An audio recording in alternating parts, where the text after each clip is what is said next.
Eric Schmaltz, is really preparing our communities, preparing Saskatchewan residents, and preparing our province for what may arrive over the course of the next number of days and over the course of the foreseeable future.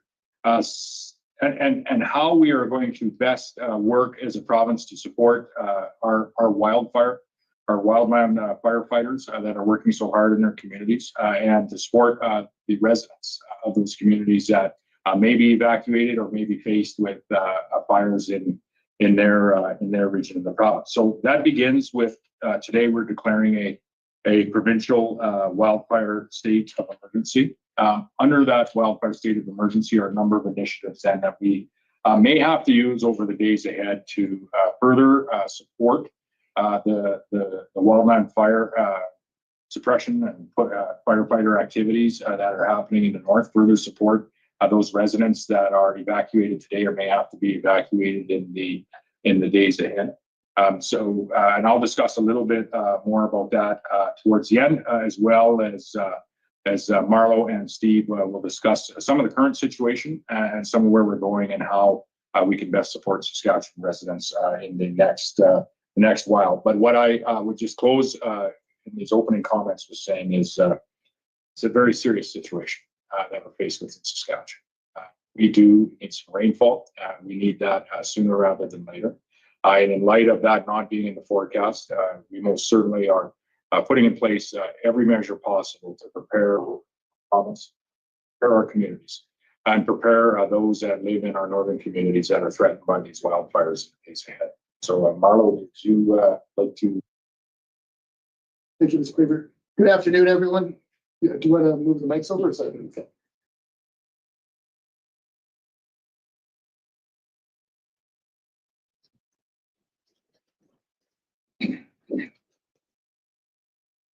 Good afternoon, everyone. As the Premier mentioned, there is a provincial state of emergency been declared. That state of emergency will be in effect for 14 days and can be extended if necessary. The SPSA is committed to providing daily updates on the current wildfire situation, so we'll be moving forward for daily media briefs, probably most of them virtual, but we'll play that by ear as we move forward. In regards to a wildfire overview, and this is as of 11:30 this morning, we have 17 active wildfires. Of those active, 3 are categorized as contained, 8 are not contained, 5 are ongoing assessment, and 1 is listed as protecting values. To date, Saskatchewan has had 206 wildfires, which is well over 5-year average of 125. And we are currently experiencing high daytime temperatures and warm evening temperatures, which is not consistent with the wildfire suppression activities and efforts. And it also is happening that the wildfires are not slowing down like we're used to at night. We're also, as the Premier mentioned, over the next couple of days, we're anticipating high temperatures and winds, which is again going to fuel the situation and cause some extreme fire behavior on the landscape. In regards to our fires of note, J. Smith Fire, north of Mississippi. It's on the highway north of Larange. Approximate size is 33,000 hectares. It was going east toward Rabbit Lake. And we did do a successful backburn last night, but due to smoke, we have not been able to get back into the community to determine what the current situation is. The Pelican 2 fire, which is close to Pelican Narrows, is approximately 55,873 hectares. It's considered not contained. Staff are still within the community working on hotspots and working on value protection. Club Fire, north of Creighton, approximately 25,000 hectares. That's about 2,300 hectares on the Saskatchewan side of the border, about 18,000 hectares on Manitoba. The fire activity yesterday was very aggressive. Crews did have to retreat due to the intensity of fires, and smoke has been an issue in regards to our activities today. The Wolf Fire, our beach, is 29,400 hectares. Again, not contained. That is the fire near the Foran mine site, which we have value protection on. The Shoe Fire, Lower Fishing Lakes, the Lower Fishing Lakes and the Narrow Hills Provincial Park, approximately 216,000 hectares.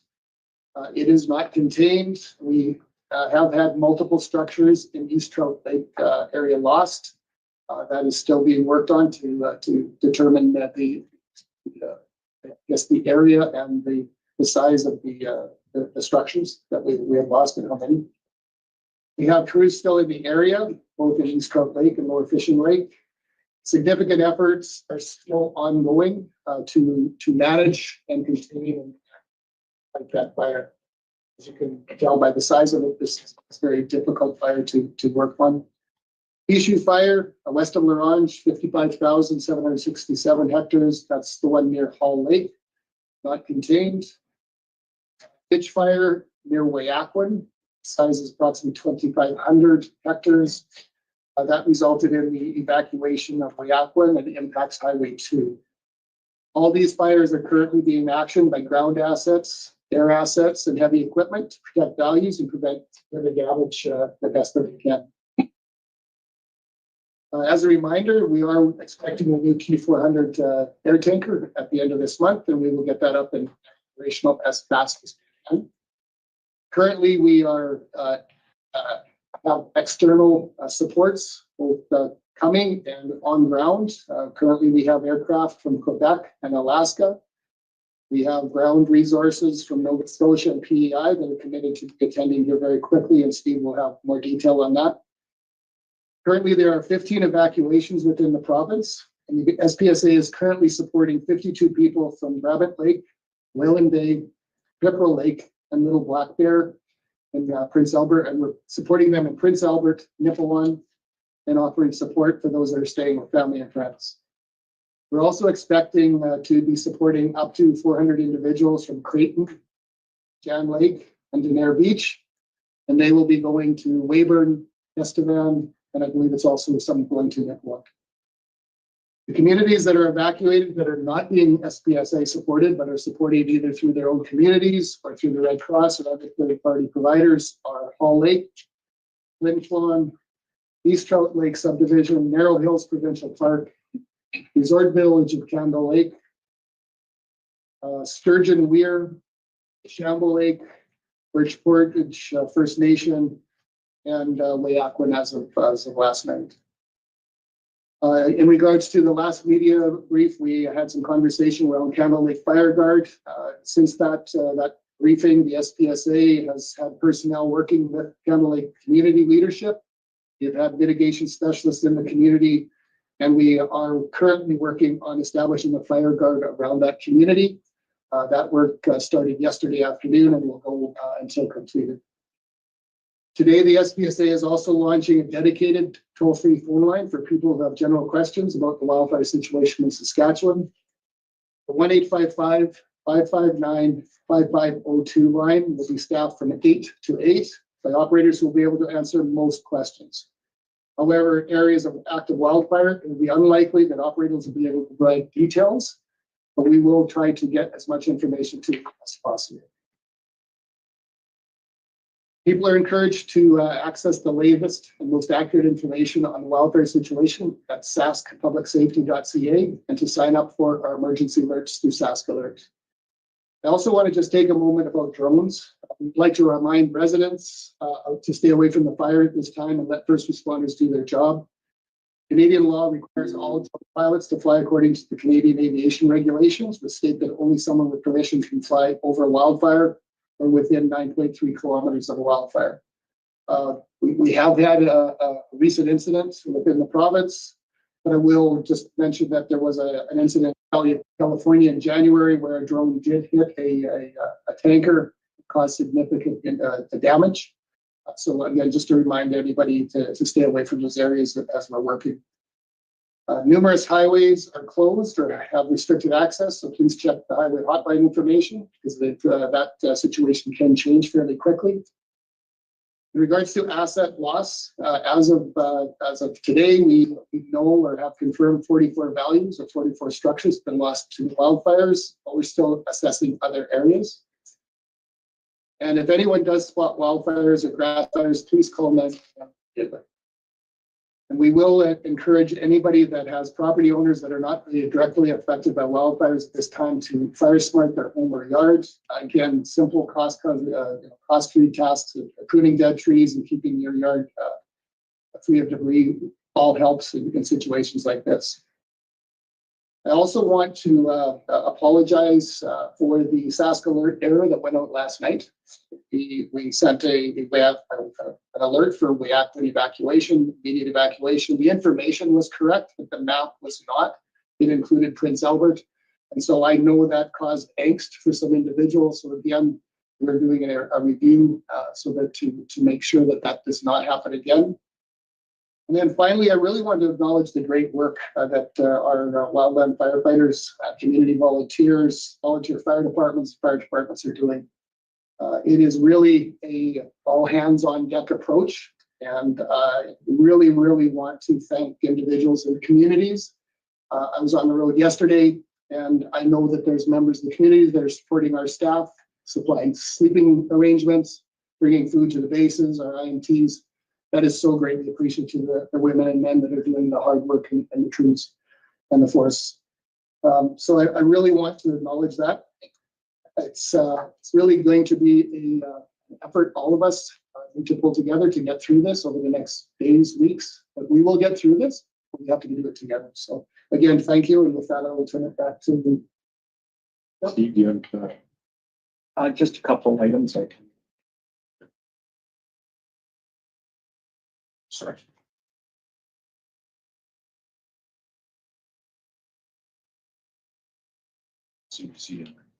So just to add to the summary, we mentioned getting support from our mutual aid partners. So in addition to what is already in the province, we will receive support right from British Columbia, right through the Maritimes are already mobilizing to come to Saskatchewan. And that includes resources, ground crew resources, and fire equipment is being mobilized to come into the province to augment our efforts. On any of these fires where there's opportunity to engage more equipment and more manpower, we will do so whenever safe. So that is a due consideration for all these fires, as much as we have some resources available until they can be deployed in a safe manner. In some of these cases, we will have to do indirect attack and other methods. I'd like to remind folks that we currently have a provincial fire ban, which means absolutely no open fires, no fireworks at this time. And currently we are also considering as a province to look at a UTV, ATV restriction as some of these human caused fires are being caused by those vehicles. And at this point, we would prefer that people are not out in the forest in these extremely dry hazard conditions.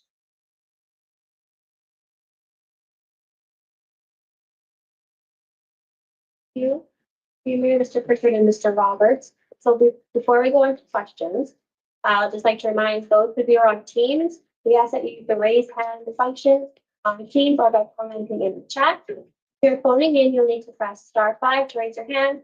You also need to press *6 to mute and unmute yourself. And if there are additional questions afterwards, please send them to the SPSA's media inbox, which is media.spsa@gov.sk.ca. So we'll first begin questions with those reporters in the room. You can raise your hand, get one question and one follow-up. Alexander Silver with CBC. You spoke to the fact that things could get worse in the coming days with these weather conditions. I'm curious what evacuation plans or resources are being considered for some of these more isolated communities. We heard some of the First Nations leaders talk about the fact that their communities are getting boxed in by a fire. And we know many of these communities only have one road in and out. And there's also, of course, this fire impacting Highway 2 main way in and out of La Ronge. So what plans or resources are being considered for some of these more isolated communities if they do need to be evacuated? So there's you're exactly right. I think first, as you said, thank you to the community. So I met with a number this morning. Met with and talked to on a telephone. A number of community leaders that have already been evacuated in some cases and are at risk of being evacuated. As Minister Schmaltz been working with a number of farming communities. So there are ways, means to evacuate various communities. I've been through this in the Northwest a couple of years ago. 10 years ago, in 2015, we were in this very room giving a similar briefing. And so there are procedures that the Saskatchewan Public Safety Agency has in place to support communities in their evacuation plans, to work alongside agencies like the Red Cross, for example, in supporting those evacuees, and working alongside many Indigenous communities as well, as many of those communities are evacuated. And speaking with Chief Beatty this morning, Peter Valentine, all but one of the Peter Valentine communities have been evacuated as we are here today. And so there's a number of different ways that differ. I talked with Premier this morning as well, and they have some challenges in some of their more remote communities there, actually using some aircraft and remote people from those communities. And so whatever the challenge might be, it is often met. We have Jorgensen is here today. He's worked with communities not just in this event, but in years gone by. For many years, supporting communities in their evacuation plans that have evolved. We were just discussing have evolved over time as well, with respect to what the province provides to those evacuees in that period of time. I would say a couple of things on this, and part of the reason maybe for the provincial work. One is to raise awareness with not only the people of this province and across this province, because I do fear things are going to deteriorate with the weather that we have ahead of us in the days ahead, not get better until we find ourselves in a 2 or 3 day rainfall event.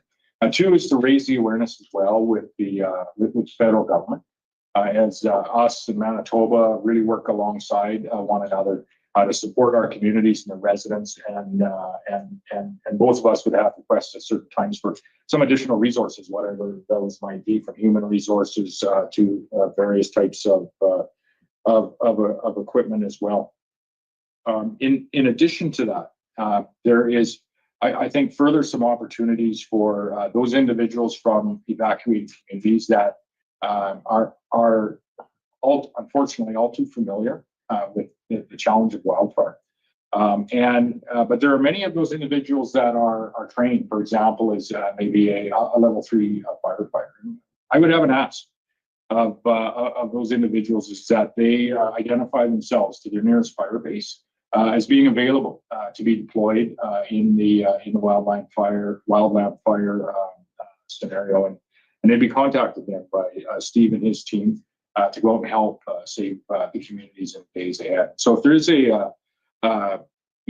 is about a provincial declaring a wildfire state of emergency, yes, to support those communities.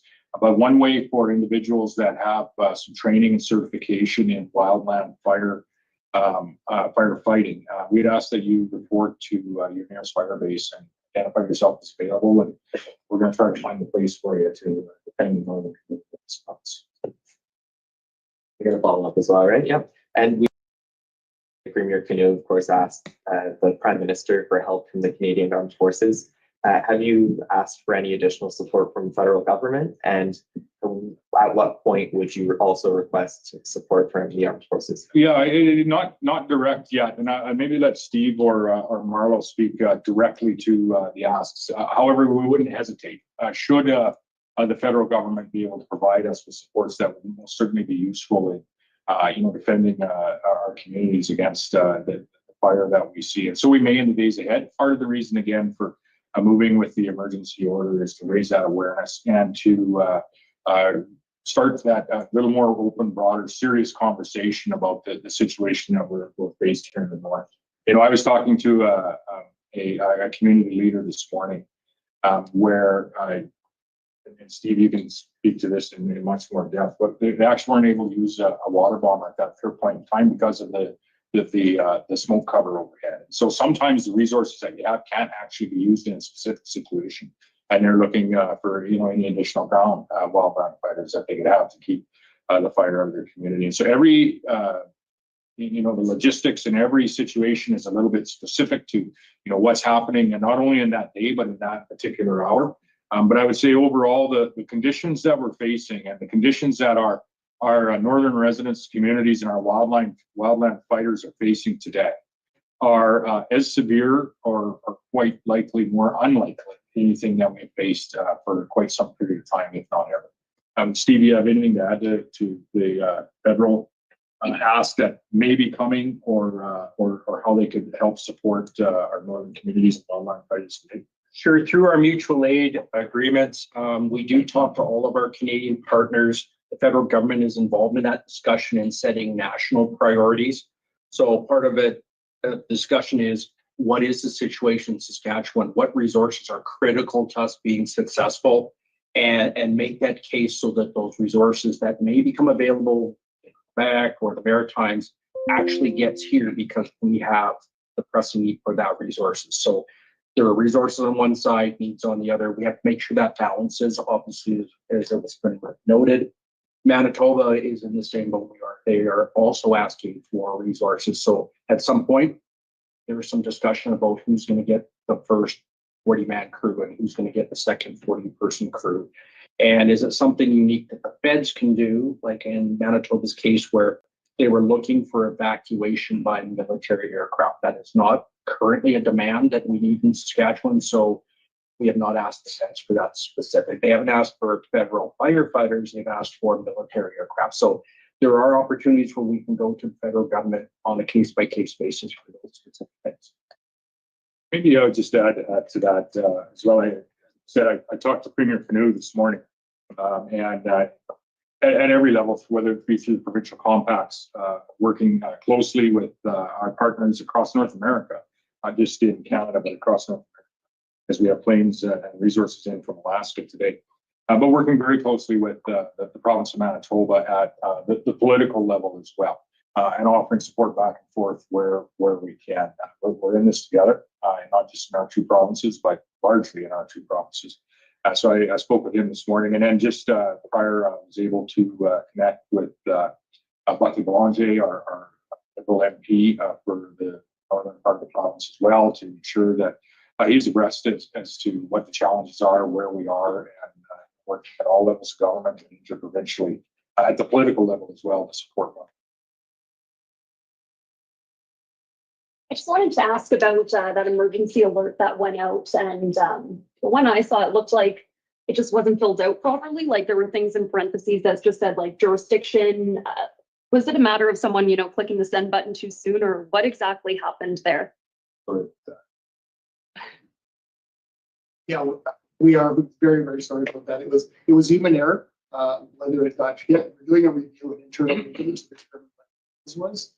But we know it caused anxiety for individuals that although the information was in there around Mayakwin, it included the PA region. So we know it was human error, and we're going to look into it to make sure that it doesn't happen again. So I don't know the cause yet.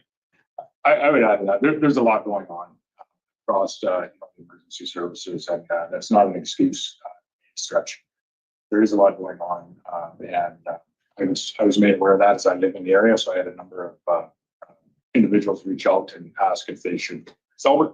I said I don't think that's the case. So credit to the Saskatchewan Provincial Safety Agency for getting to the bottom of it, correcting it quickly. But there is a lot going on with the 17 very intense wildfires that we have, and the evacuations that are happening. And that is number one for a priority for not just the two gentlemen sitting at this table and very much at this table, but you see leaders on the wildland fighting team in the room as well.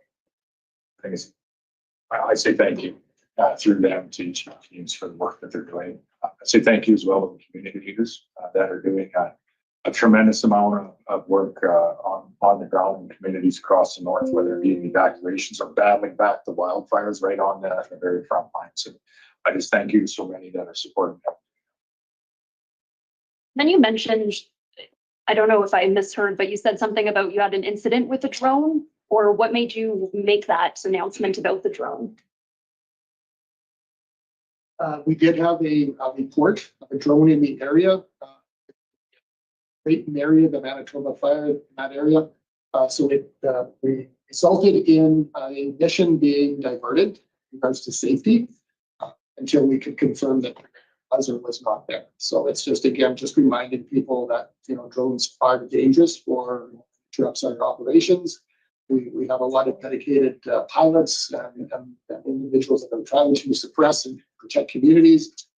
These incidents, they don't need to happen. And so again, it's just a reminder of individuals that do own drones, which many people do, is not to fly them near wildfires because they do cause a hazard to our air operations. It could cause either damage or yet to bring a plane down. So it's very serious. And kudos to our individuals that spotted it, because it's all about the safety of those that are trying to save those communities. Hi, Arjun here from Daily Herald. My question, Premier, are there any updates on the decisions for financial aids for evacuees or those who lost property? With respect to Yeah, financial aid reimbursement, yes. maybe Marlo, you can speak a little bit to how that works, how we support evacuees. Is unfortunately this is not our first time in this situation, and myself in previous roles as Minister of Environment, getting this very situation.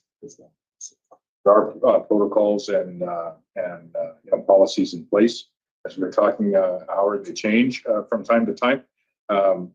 And he was informing me of some changes we had made a while ago that I was not aware of. But maybe you could speak a little bit to the support center. The SPSA has a emergency support unit that works with families or individuals that are displaced due to any incident, but in this case wildfires. We do supply financial aid while they're out. And when this does come to an end, there will be is there insurance coverage? Is there disaster ability for individuals to apply? There's a whole process, but that is after the fact. So for the short term, we will definitely supply the environments while individuals are. Question. A Canadian company, there's a Canadian company who's developed AI-powered cameras that can detect wildfires within seconds and send alerts in real time. Saskatchewan considered using this kind of tech to improve wildfire detection and response. We do have cameras in the north, and we utilize them as one of our many different plans or processes to try to identify wildfire early. And so we are always looking at continuous improvement. As technology changes, we will definitely get that and looking at that is. But right now, we do have cameras that are throughout the various today. Steve, I'd just like, if we could, Steve Roberts, to comment on that. Steve is, has a lot of experience fighting fire alongside at various different levels. And from a time of fire is detected, Steve, for today's conditions, up and going, just, how quickly that occurs, the intensity and the ferocity in which guys out there in the front lines are seeing today. It's something unlike, I won't say we've never seen it before, but it's quite something. Yeah, and to understand sort of the perspective, detection is one aspect, but all of our response has to be accelerated. So for instance, air tankers must, and right now for their alerts, they must be in the air 15 minutes from when they're requested to make sure that we can get to those fires before this wind pushes them 3-4 kilometers through the timber.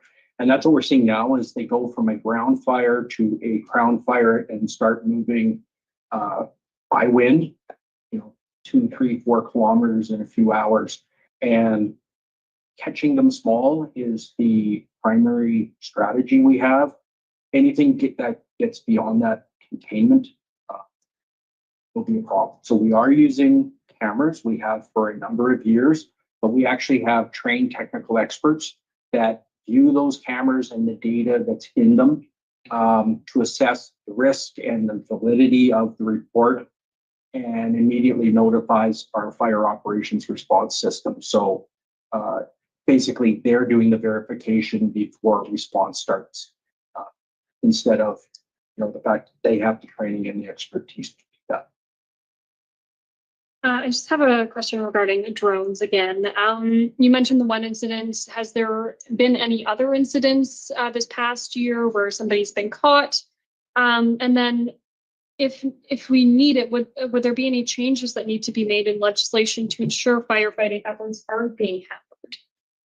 Well, to be clear, the legislation prohibits that activity.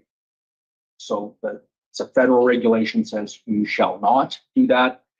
Immediately upon a wildfire being identified, the airspace around it is automatically restricted from any air operations without authority.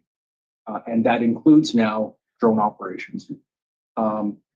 Interesting enough, this is the first documented case that we had this year, but we are well aware both from the US and from our Canadian partners, they have faced similar situations where they have been prevented from responding to fires effectively because of drone activity. So it prohibits us entering the airspace.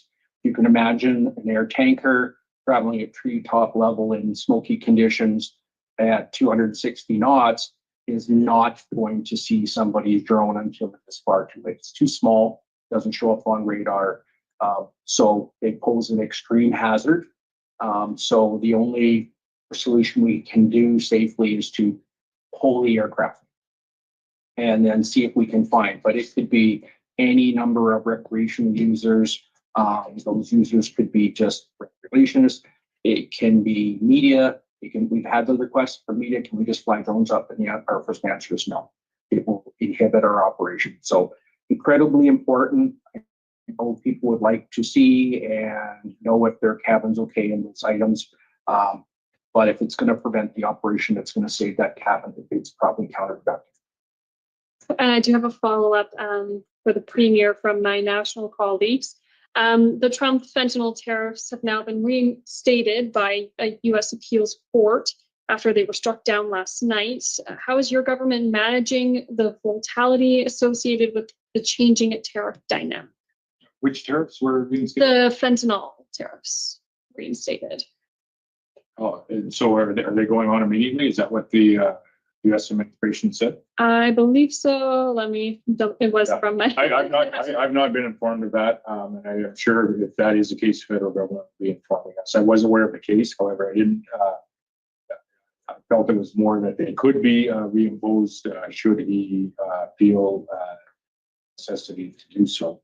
The fact of the matter is that not only provincial in Saskatchewan has there been provincial resources deployed to the border, but there's been federal initiatives and investments made to secure our 49th parallel as well when it comes to fentanyl and when it comes to people that are bringing fentanyl either direction across that border. In my discussions with the federal government on the poisonous fentanyl and crystal meth that is in our communities today is we need to eradicate it and make every effort to eradicate it. And not only is the 49th parallel somewhere that we should be paying attention to, but so are our airports, as well as our cargo ports, east-west cargo ports that we have, and stop that poison from coming into our country, our continent, our country, our province, and our communities. And you've seen very much what we're doing in the way of recovery, as well as investing in additional law enforcement officers with an initiative and an effort to provide an opportunity for people to be all that they can be and aspire to in our recovery journey, but to charge and prosecute the people that are bringing us poison into our communities, killing our friends, our community members, and our families. Hell hath no place hot enough for them. With respect to the potential impact of tariffs, what we are experiencing in this province from the U.S. administration is steel tariffs, of which we have advanced a significant amount of procurement through our power utility to restabilize the steel industry in Saskatchewan, and I would say by extension, even beyond our borders into other Western provinces as well. So we haven't used the power of the purse, so to speak, the provincial budget, but the power and the strength of the Saskatchewan economy to support our steel workers, our provincial steel workers, through a very tenuous time. And so we've brought 10 years of procurement forward into 3 with our provincial utilities to support that industry. It's procurement that was going to happen. It's just happening in a shorter period of time to support Saskatchewan workers. As we move forward, we're very hopeful and confident that the U.S. administration is coming to the realization of the importance of the trade relationship that they have, not only with Canada, but in particular with the province of Saskatchewan. Our largest export to the U.S. is oil, and all of our oil goes directly into Midwest refineries, and if it doesn't flow there, there are people working in refineries in Ohio and Illinois that are not going to go to work tomorrow because they don't have a product to refine. And as through the various missions that we've had to Washington, D.C. and Houston, meetings we've had with Secretary of Energy Chris Wright, as well as Doug Burgum, former governor of North Dakota, now the Secretary of the Interior, I think there's a very realistic understanding of the value of the trade relationship with a province like Saskatchewan, but also existentially with the nation of Canada. That doesn't mean that our relationship with the U.S. isn't changed. I'd say it's changed to some degree for foreseeable future. It doesn't mean that that we are all of a sudden going to start selling, in our case, our $30 billion worth of products that goes to the U.S., some other country around.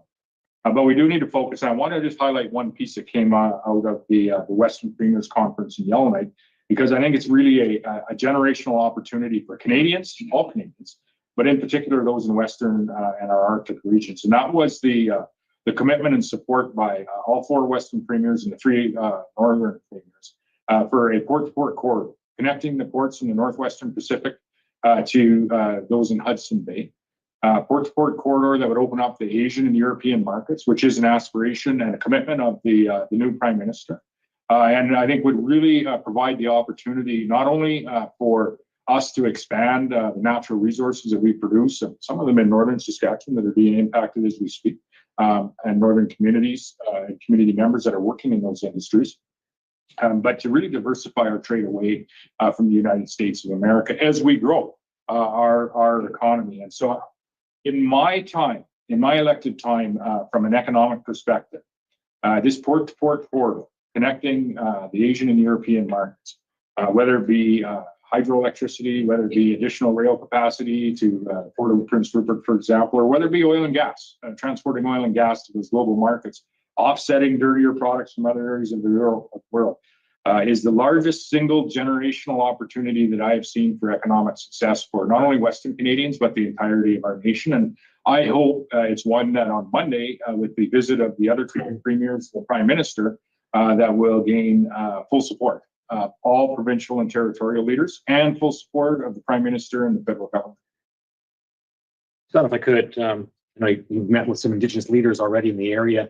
Last night we heard from PAGC demanding more firefighters, Type 3 water bombers, air support, fair distribution, for the First Nations. Meetings with you and the feds. What of those will happen? I'd say most at various levels. I met with Chief Hardlot. I talked to him on the telephone yesterday. Met with Chief Beattie, talked with Chief Nadal McLeod this morning. A number of other chiefs throughout the north, as well as northern mayors, and Eric, you might have a little bit on some of the conversations that you've had, and then as well as the FPSA is constant talking at every level with communities that are being impacted by wildland fire, by the fire, and communities that are in the line of fire and potentially may be evacuated today. With respect to, and I'll just reference a conversation that I've had with Chief Hardlot for a number of months now, and there's some successes in this conversation. It's around training additional, I believe it's Type 3 wildland fighters, and having them available for situations on Facebook today. I believe there's 2 additional crews that are working through some of the partnership and the training that is happening with PAGC specifically, and that's maybe a foundation for us to build on in a post-emergent environment that we are seeing here today. In saying that, in our meeting this morning, there's I think some work happening where they'll be certifying some wildland fighters that are firefighters that have their certifications lapsed in the next number of days, and I would include them in the ask that I had with folks that may be evacuated from their community or anyone that is certified as a wildland firefighter to, please identify yourself to your nearest fire base. Identify yourself as available and ready to go to work because we do need the resources. Our provincial team does need the resources, and we'd love to know, who you are and put you to work sooner rather than later, keeping your community or neighboring community safe. So a quick follow-up question to that. A lot of evacuations going on, hotel room space. We know here in PA is at a premium. We got a number of big sports tournaments going on at the same time. Maybe just describe process right now. Like, is there work with other cities? Is there work with city officials? Like, how are the you got your 5,000 evacuees that we're talking about? Like, is there priority given to them versus the ones that are in the hotels? Like, how is that working? Yeah, well, that conversation, can happen as we move along now, in particular that we are, the entirety of the province is under. This is a conversation I had with the Premier this morning. The resources that we have to house people and provide emergency shelter, and how we ensure that those resources are available for people that aren't able to be in their own home. Evacuation. Talking Premier Canoe, they're as well using hotels like we are, and those are filling up. And likely in the days ahead, and this is our fear and why we're here today, is we think in 2 and 4 and 6 days we're going to be in a more challenging situation than we are today. In Manitoba, they're looking at some congregate emergency shelters, for example, in extreme cases. We're going to have to, likely consider all aspects of supporting Saskatchewan residents that may unfortunately have to be evacuated in the days ahead due to the very, very challenging situation that we have in the north. And I would say to those individuals throughout the north is your provincial government is going to work alongside the SPSA and their local community leadership to support you in any way to ensure that you're safe. Unfortunately, to this time, we haven't had any fatalities in the very serious situation that we have. We've lost buildings, but we haven't had any fatalities, and that is our goal to be able to sit here at the end of this and say that as well. So, as we move along and the resources become quite slim, and to your point, there's other activities that are going on that are utilizing some of those resources. Maybe some challenging conversations that have to happen. And there may be some, some supports that are provided that, aren't a hotel, are, some other supports in the way, just because of the sheer numbers that we may be facing in the days ahead. I can't remember the number in years ago in 2015, but it's 15 or 17,000 evacuees that we had to support. And I remember some of the congregate shelters that we had here in Prince Albert, Saskatchewan. We're not at that level yet today, but as we look ahead through the next number of days, we have to use all of the supports that we have to support our urban residents. And just in that very vein, I would just once again ask, for those folks that are certified, we could use your help. So please reach out to your nearest tanker base and identify yourself, and it's very, very helpful at this point.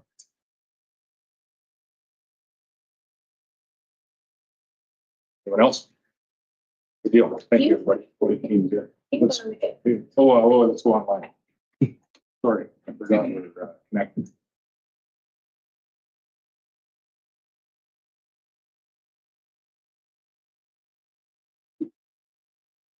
Okay. We have Jillian Madsey. Jillian Madsey? Hi there. Can you hear me? Out and clear. Perfect. Awesome. Can you just tell me, we're heading into the thunderstorm season now, and you're going to be combating human-caused fires with lightning. Is this a growing concern that things will get worse before they get better? Yeah, I think there's an admission here that things are going to get worse before they get better, and that's why we're declaring a provincial emergency and really, moving in the space of solidifying and securing and procuring any of the resources that we think we may need in the days and weeks ahead. And Steve and Marlo, you may have a comment on the fires that we've seen thus far. We've seen virtually no significant rainfall in the north this spring. virtually all, if not all, of the fires that are burning, and 17 active that are very problematic at this point in time, they've all been started by us, humans, in some way, shape, or form. Not intentionally, all of them, but quads and other ways. Yes, lightning is an issue in normal years. I think this year it has been human activity that has been the challenge alongside a very, very dry spell. But there's an admission that things are going to be more challenging in the days ahead than they have been. Do you want to speak just a little bit to fire starts? Or did I cover all my tech? Sure, the trend is right. Out of the 200 some odd fires, at this point, currently less of those are attributed to lightning. So in other words, people have caused these fires, and even with 4 weeks of fire ban and the recognition that there are these large fires that people can see, people are aware of, fires continue to occur. And it's going to be up to the people that not only live in the north, but who visit the north, that need to understand the risk they pose to themselves and others. There will be a time where lightning starts. There's not a lot we can do but prepare for that message to make sure that we do not add or compound to this problem.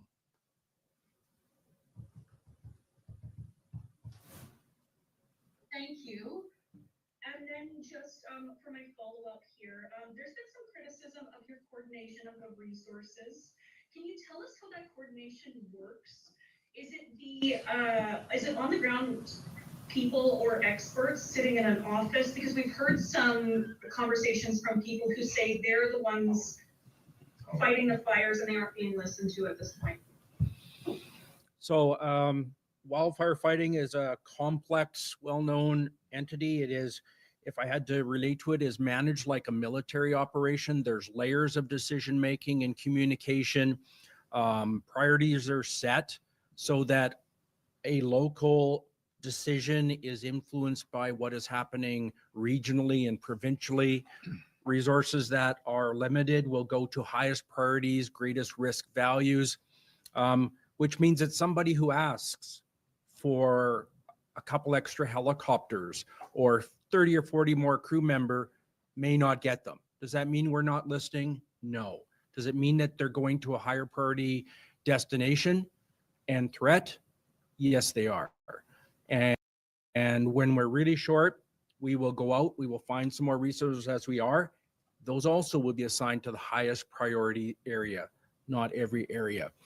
And what we often see is that if individuals who are in those communities do not see a full, robust government response at their fire location, the assumption is that it's being withheld. And the issue is it's probably just being redirected to a higher priority. Yeah, there's no resources on the shelf. They're all being deployed to support Saskatchewan residents. And I would say that the situation is extremely fast moving, not only in the local fire that may be in your area, but province-wide. And the challenges and the priority of those challenges are shifting very quickly. I talked with some local leadership in Creighton this morning, and they're faced with a fire just literally a few hundred meters from the community. It isn't that long ago that was a different community. In the midst of addressing the very real challenges that are there, in the last day or two, we had what appears to be allegedly someone light a fire in the Wayaquan area, which we had to evacuate last evening. And so it's a very rapidly, quick, fast-changing environment that we're dealing with, using all the provincial resources that we can to not only keep the fires at bay and out of the communities, but to protect Saskatchewan residents and even have additional resources in as well from Alaska and Quebec, and the support of the broader population of Saskatchewan as well, of which I think we're very grateful. Up next, Lisa, check.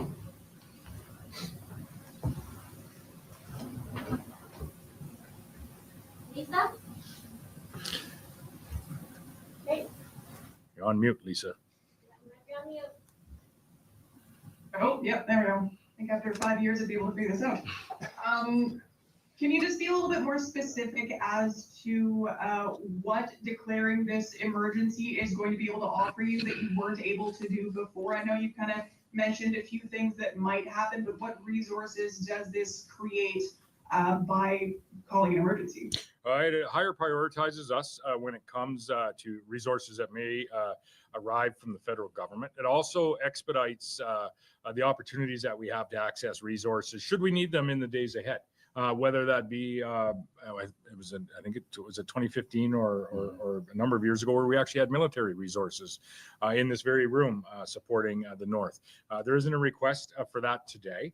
However, there might be in the next number of days. And what this provides is that very streamlined conversation to be happening today as to what resources we might need in the days ahead. It allows us to have some pretty open conversations when it comes to procuring additional ground resources, whether it be human resources, whether it be equipment, whatever that might be.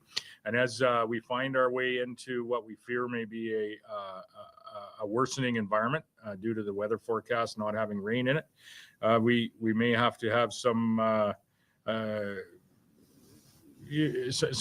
conversations around, how we are going to house whatever the number of evacuees is, or how we're going to support the number of evacuees over the course of the next number of days and next couple of weeks, knowing that even if we were to have a significant rainfall event, not thunderstorm event, but 2 or 3 day rainfall event that would help us with our conditions in the north, there would be weeks of work after that in ensuring that these fires are extinguished, and quite often then we would be into the general fire season throughout the summer. So we have some challenges ahead of us in the short term, and putting the provincial emergency order in place really allows us to prepare for what's going to be a very challenging 7 to 10 days at the very least. All right. And when it comes to the Sask alert system, I know you guys have talked a little about the error that was sent out, but we're also hearing concerns that it seems almost ad hoc, that there's not enough people using it, or people who know how to use it. There are RMs who didn't realize that they had to sign up for it. They thought they would just be automatically signed up like it is in other provinces. So can you talk about how that's all kind of come about, and if there are any changes that are on the way to fix some of these problems we're hearing about? We got to get CBC in here. The Sask Alert process, all the communities are aware of the process. There's letters that have been sent out over the last number of years. We have worked with communities to make sure that they are aware of how they can either send out Sask Alerts on their own, or should they wish, we can send them out. The community leadership can call the 911 system or pass the Provincial Emergency Communication Center, and we will enter that and send it out for them. But there is a requirement to at least register as a community. But that information has been communicated with every RM, with every municipality, and it continues over the years. And we would encourage anyone that is not on the system to reach out immediately, and we will get you registered and make sure that you're on the system should you require it. Okay, up next, we have reporter from CBC, Ash Gloria.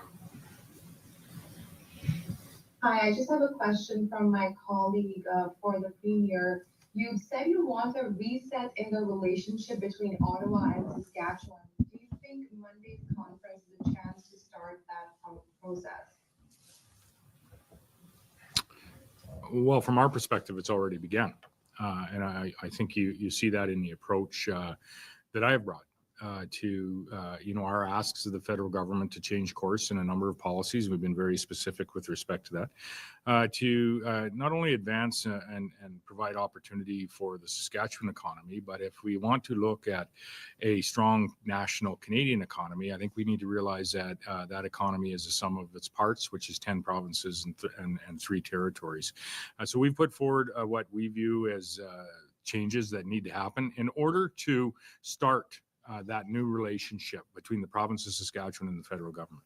Now, on Monday, we're going to come together, talk about not only maybe some of the regulatory shifts that have to happen, but we're now hearing the federal government talk about advancing a number of projects, selected projects, into a 2-year timeframe.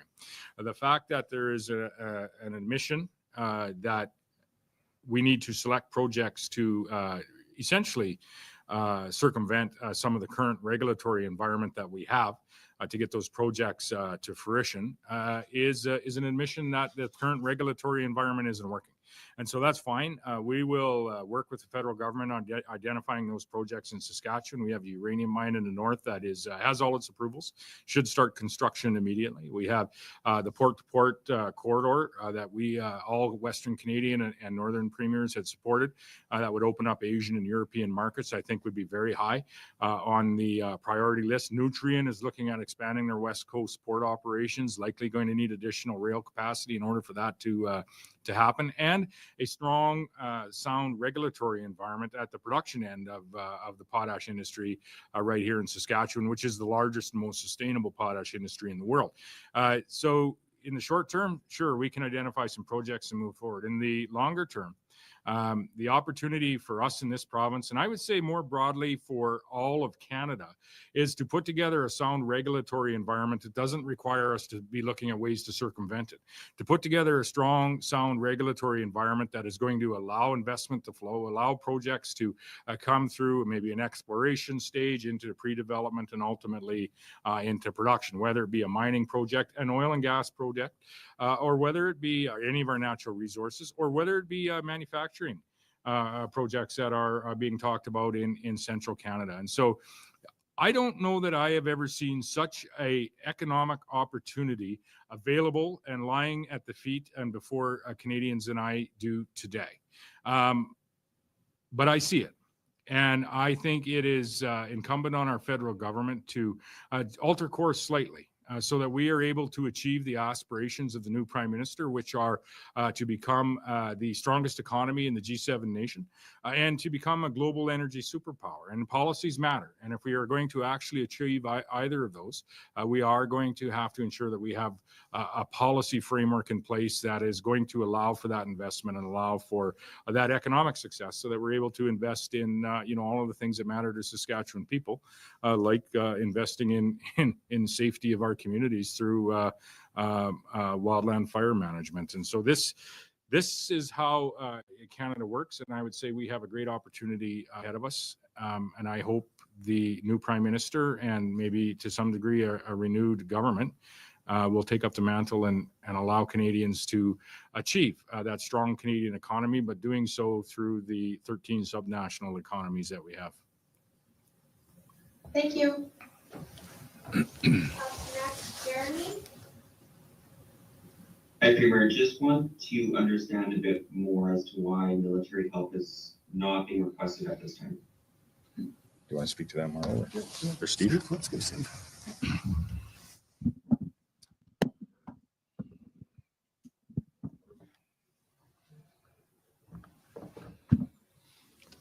So the question about military support usually turns into two pieces. One is from the purpose of evacuation, and that is most commonly utilized and has been in Saskatchewan in areas where there is no road access. Safe road access is more manageable. It is easier and less risky on the people who are being evacuated. And of course, can be staggered. So the most critical people can leave, essential people can stay. If it escalates, we can remove more people from a community. However, in certain situations, and we've seen this in Manitoba, there is no alternative to remove them when they're a threat.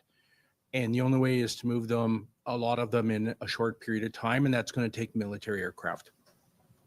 In 2015, Saskatchewan did have ground forces brought into the province.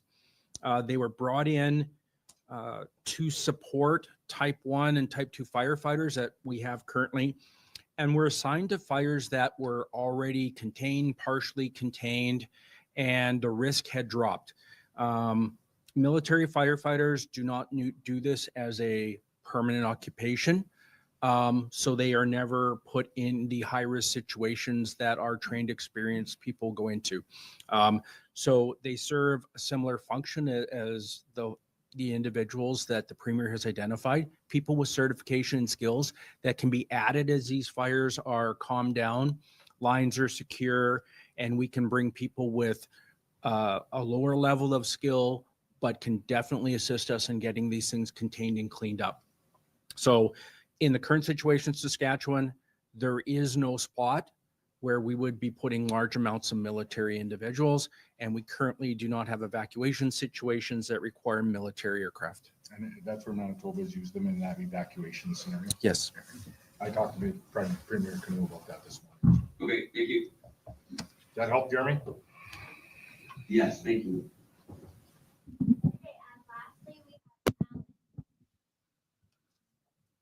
Hi there. I'm just kind of wondering, with Manitoba declaring a state of emergency yesterday, why we waited a day to declare it here. I'm just thinking in terms of there being finite resources and whatnot. Would it not have been better to try to get ahead of this earlier? We had an idea about what conditions were looking like yesterday. I'm just curious about the decision to wait a day to declare the state of emergency. Well, I think we need to understand exactly what a state of an emergency can entail in the space of opening up resources. It does, I think, fully put forward the seriousness of the situation, not only with the federal government, but also with residents, not only from our north, but across the province. The state of emergency is being used quite specifically in the province of Manitoba to provide some emergency shelter space. In Saskatchewan here, what the state of emergency actually is coming forward is, one, to elevate that level of concern, but two, to really prepare us for some of the decisions that will likely have to be made in the next number of days. I had referenced earlier that many, if not virtually all, of the fires that we are experiencing are human caused in some way, shape, or form. Not intentionally, all of them, but human caused in some way, shape, or form. It's time for us to have a very serious conversation about, for a period of time, not having ATVs running in our provincial forests or in the north. They are starting. I think Marlo, you'd referenced roughly about 10% of the fires that we have battled, and we just don't have the resources for that to continue until we find a reprieve in the weather. So the state of emergency in the province is really for us to prepare for the coming days where we think things are going to deteriorate from a number of evacuees perspective. Unfortunately, folks that are going to have to leave their community, setting up for maybe the procurement of some additional resources that may be required in the days ahead. And so it isn't about the urgency or the timing of the declaration of emergency, but it's about ensuring that we have it in place so that we have the resources for our wildland fire teams when they need it, but also that the supports are in place for potential evacuees from northern Saskatchewan communities when we need it as well. And so there's, I think a significant amount of planning that is going on right now, and some action that you may see, or hopefully, weather permitting, may not have to see in the days ahead, that are going to support Saskatchewan residents in affected communities, but I think also to some degree have some impact on us that aren't in those directly affected communities as well. As I think as the wind switches to come from the north, this province is going to experience a smoke cover like we haven't seen in a decade. And I suppose my follow-up will be for Marlo and Steve here. Marlo, in April of this year, you said the overall picture for Saskatchewan indicates better conditions than we saw in 2024. I'm a little curious as to what changed in that time and why we're seeing such aggressive wildfires this early in the season. You're right. In April, the forecast, we had a significant snow cover, a relatively slow melt, and the forecast was for regular spring rains. Unfortunately, those rains did not come, and they still have not come. So we went from what we were forecasting as a relatively regular fire season to an unprecedented one, just because we have not had the rainfall. and the precipitation level is not in the future as well. So that's the crux of it. We need rain. Were there zombie fires at play at all? Eric's going to make a closing comment. None that have been reported as zombie fires. Like we said earlier, the vast majority of the fires that have started have been caused by human activity. Thank you. Minister Sponsors have a closing comment with respect to some of his engagement with communities. Thanks, Premier. Just with respect to the few of the communities that I've had the opportunity to engage with on this issue over the last number of days, we've had several conversations regarding some of the concerns they have at the community level, connecting with both leadership and citizens of those communities. Obviously, as we parse through the issues at hand, I want to remind people of the importance of not forgetting moments like this, 3, 4, 5, 10 years out when the fuel source starts to come back, and people need to be reminded, communities need to be reminded that there are prevention methods available through provincial assistance, through federal assistance, to ensure that their communities are safeguarded against potential fire incursion into their communities.